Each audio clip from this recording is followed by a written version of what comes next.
జై తెలంగాణ. అందరికీ నమస్కారం. ఈ రాష్ట్రంలో ప్రభుత్వానికి ధైర్యం లేక అనేక నిర్ణయాలను పోస్ట్పోన్ చేస్తూ వస్తున్నది. చాలా నిర్ణయాలు ప్రజలు ఇబ్బందులు పడుతున్నా, ఉద్యోగులు ఇబ్బంది పెడుతున్నా కూడా కమిటీల పేరుతోని కాలయాపన చేస్తున్నది. అది ఉద్యమకారుల విషయమైనా, 317 జీవో ఉద్యోగుల విషయమైనా, ఇంకా అనేక అంశాల్లో కూడా ఏదో ఒక కమిటీ వేయడం, కాలయాపన చేయడం తప్పితే గుండె ధైర్యంతో నిర్ణయాలు తీసుకొని ప్రభుత్వం ముందుకు పోవడం లేదు. దీనివల్ల చాలా ఇబ్బందులు జరుగుతూ ఉన్నాయి.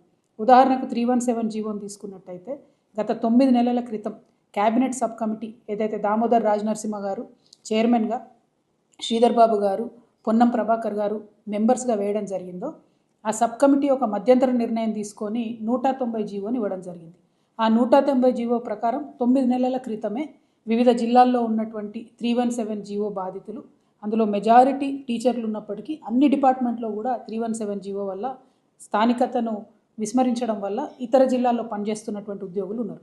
వాళ్ళందరినీ కూడా వాళ్ళ స్వస్థలాలకు పంపిస్తామని, అవసరమైతే సూపర్ న్యూమరరీ పోస్టులు కూడా క్రియేట్ చేసి పంపిస్తామని చెప్పి ఈ ప్రభుత్వం మాట ఇవ్వడం జరిగింది. జీవో వచ్చి 9 నెలలు అవుతుంది. ఆ GO validity only 2 or 3 years అని క్రిస్టల్ క్లియర్గా చెప్పినారు జీవోలో. కానీ 9 months ఇప్పటికే అయిపోయింది. ఇప్పటికి కూడా ఒక్క ఉద్యోగం కూడా ట్రాన్స్ఫర్ చేయలేదు. ఎందుకోసం తాత్సరం జరుగుతోంది? ఎవరి కోసం తాత్సరం జరుగుతోంది?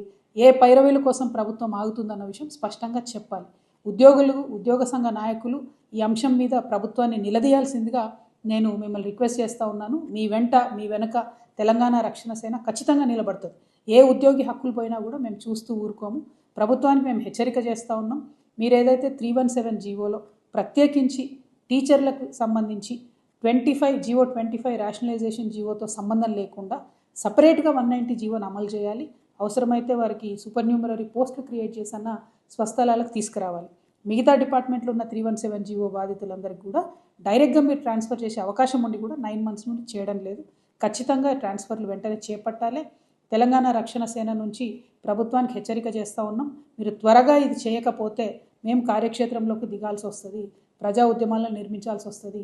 ఉద్యోగులు డైరెక్ట్గా వచ్చి మీ మీద పోరాటం చేయలేరు కాబట్టి ఉద్యోగుల పక్షాన, టీచర్ల పక్షాన నిలబడి మేము వారికి ఇబ్బంది కాకుండా చూసుకుంటామని తెలియజేస్తున్నాను. Thank you. జై తెలంగాణ.